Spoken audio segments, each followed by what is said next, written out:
Assalamualaikum warahmatullahi wabarakatuh. Bagaimana kabar kalian hari ini?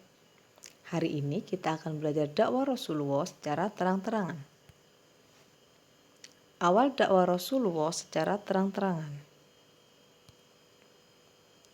Setelah melakukan dakwah secara sembunyi-sembunyi di rumah Arqam bin Abil Arqam selama 3 tahun, Rasulullah kemudian mendapat perintah berdakwah secara terang-terangan yang dimulai pada tahun keempat kenabian.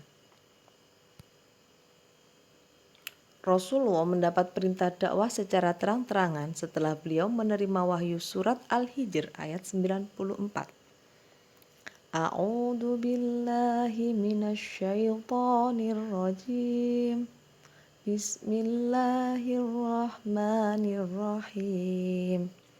Fasta' bima tu'mar wa'rid 'anil musyrikin. Shadaqallahul adzim. Rasulullah mengundang para kerabat dan orang terpandang dari kalangan Quraisy dalam perjamuan makan untuk menyampaikan ajaran yang benar. Namun, hanya sedikit yang mau menerima ajakan Nabi Muhammad, di antaranya Hamzah bin Abdul Muthalib, yaitu paman Nabi Muhammad sendiri, dan Umar bin Khattab. Nah, apa alasan kaum Quraisy menolak dakwah Rasulullah? Yang pertama adalah persaingan merebut kekuasaan. Karena terjadi perebutan kekuasaan antar suku, bagi sebagian kaum Quraisy, mereka yang mengikuti ajaran Nabi Muhammad berarti mereka tunduk kepada Bani Hashim. Yang kedua, hilangnya kasta. Kaum Quraisy hidup berdasarkan kasta atau urutan status sosial. Dalam hal ini, mereka yang memiliki harta berlebih bisa memperjualbelikan budak. Siapa itu budak? Yaitu seseorang yang dipaksa bekerja tanpa digaji atau diupah. Penentangan kaum Quraisy.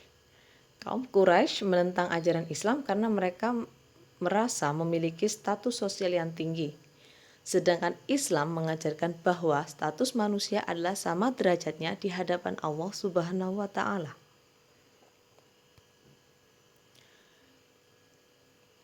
Alasan selanjutnya yaitu hilangnya perdagangan patung.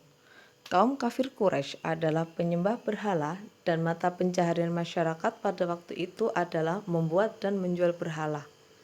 Dengan adanya Islam, mereka khawatir kehilangan pekerjaan karena Islam mengajak hanya menyembah kepada Allah Subhanahu wa Ta'ala.